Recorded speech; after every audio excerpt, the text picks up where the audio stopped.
Without fail, every year we see rookies outperform their expectations after being slept on in the draft. These are players that obviously had talent that maybe slipped a little too far on draft night and then came out during the season looking to prove everyone wrong. These are typically players drafted in the second round who get less attention than those taken in the first round, as second round picks are not guaranteed any contracts at all, let alone a spot in the rotation. This brings us to the topic of today's video, where we'll be discussing the player that the Chicago Bulls found in the second round who is proving to be the gem of the draft this year, with that player being Ayo Dosunmu.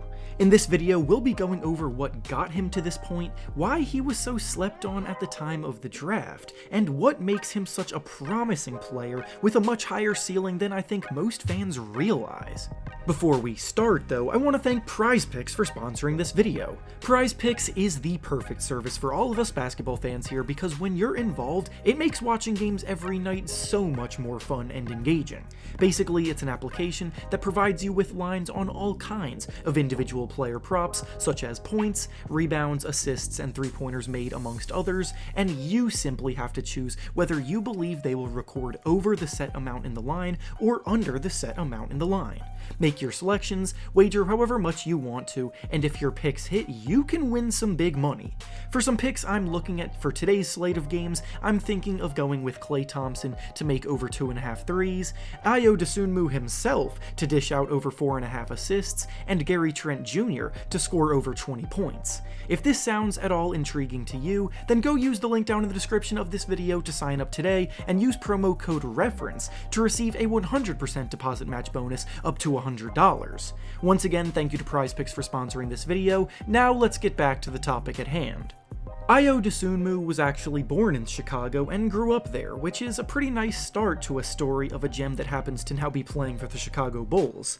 Unlike most hidden gem stories though, Dosunmu wasn't exactly someone that came out of nowhere, as he emerged in the basketball scene very early on as a freshman in high school. He was his team's go-to scorer immediately as a freshman, and he led them to a conference championship that year where he scored 40 points in that championship game. So needless to say, recruiters and scouts began to take note of him early. After his dominant freshman season, he transferred to a high school called Morgan Park where he would finish things out, and every season there he just got better and better, and more accolades began to stack up for him. He led them to back-to-back state titles as a junior and senior, he broke the state record for points scored in a state championship game, and by the end, he was named a Jordan Brand All-American. Recruiting-wise, he was a 5-star recruit and ranked the 30th best player in the class of 2018 according to both Rivals and 24/7 Sports. He held offers from programs such as Butler, Wake Forest, and USC, but chose to stay local and committed to play for Illinois because, in his words, he wanted to grow a legacy because he wanted to prove to everyone that he is the best point guard in the country, and in his mind, there's no better place to prove it than his home state. He wanted to bring the good old days of basketball back to Illinois, and wanted to be one of the cornerstones to start that out. Well, spoiler alert, he did exactly that. Dosunmu once again started to achieve instant success at Illinois, starting in their backcourt immediately as a freshman, giving them nice balanced production across the board.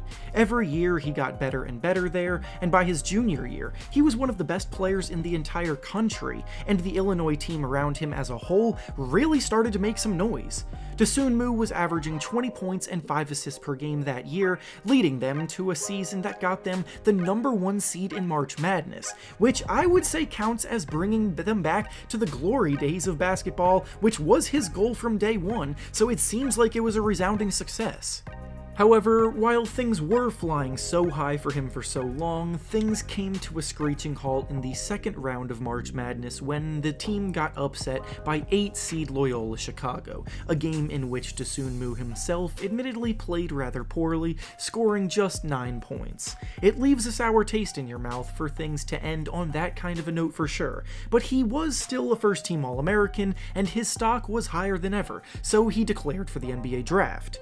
Now, unfortunately, unfortunately for him, he became yet another example of both recency bias and NBA teams' hesitancy to draft older prospects early on. Longtime viewers of mine know that I have always resented this mindset, because time after time we see upperclassmen in the draft get into the NBA and prove to have much better careers than a lot of the raw project picks made ahead of them based solely on potential and nothing else. The fact of the matter is that Dosunmu was a stud in college and had everything needed to be an immediate contributor in the NBA, but people got caught too much up in the fact that he was one of the older players in the draft and that his season ended on that sour note. When the draft came around, he had to wait until the second round and the 38th overall pick to hear his name called, but lucky for him, none other than the team in the city that he spent his entire life held that pick, being the Chicago Bulls, allowing him a chance to prove everyone wrong for the team that he grew up rooting for.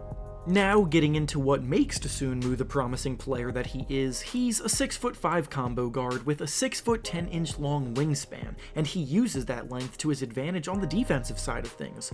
Offensively, he plays under control, he's a smart player, and he has lightning quick burst and speed, along with the fact that he tends to make the right decision with the ball in his hands, which is why he has progressively earned a bigger role with the Bulls as the season has progressed.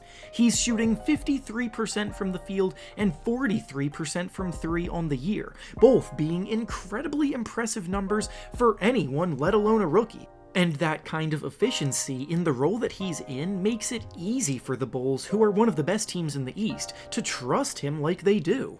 Ironically, his shooting inconsistencies were labeled as a weakness in many scouting reports coming into the NBA for him, but as long as he continues doing what he's doing, he may have turned that weakness into a big strength of his. The area that he brings the most value, though, from my point of view, has come from his playmaking. The Bulls, like most teams this year, have been hit pretty hard for stretches, both by COVID absences and injury absences, so Dosunmu has gotten chances to step into larger than normal roles. Sure, many of you probably look at his season averages of 7 points and 2 assists per game and think that I'm hyping someone up for no reason, but with guys like Alex Caruso and Lonzo Ball out of the lineup recently for the Bulls, Dosunmu has stepped into the starting point guard spot and has been one of the team's biggest standouts. Ayo Dosunmu has started each of the last 10 games for the Bulls at point guard, and in that 10-game stretch, he's dishing out about 7 assists per game, with 2 of those games being games where he dished out 10 or more assists. He is a capable scorer in bunches, but he knows the Bulls need him to be a facilitator at this point in time, alongside lethal scorers like Zach LaVine and DeMar DeRozan, so that's exactly what he's done. Then, on top of that, he still has been scoring the ball at the hyper-efficient rate that I mentioned earlier. He's just not forcing anything and letting things come to him naturally while setting those around him up like a point guard is supposed to do. This, above all else, is why I think this is just the start of something special for him, because he came into the NBA as a score-first guy, but this willingness to adjust and do whatever is needed from him in order to win games and contribute positively tells me that he's going to continue to get opportunities over time. Now, to reel things back in, am I saying that Ayo Dosunmu is a future star? No, I'm obviously not saying that. It's not out of the realm of possibility, but at the very least, he's someone that has shown he's one of the best rookies this year and is already contributing positively to a winning team. That kind of output is best case scenario for so many players drafted based on potential over production, and it just goes to show how over-exaggerated the worry about drafting older prospects in the draft can be. Dosunmu was a great find by the Chicago Bulls front office, and he's going to continue to give them quality depth as they prepare for a playoff push. And with that being said, that's all I have for you today. Make sure to like the video, subscribe to the channel, and comment down below what you think about Ayo Dosunmu and his future in the NBA. Thanks for watching, and I'll see you all next time.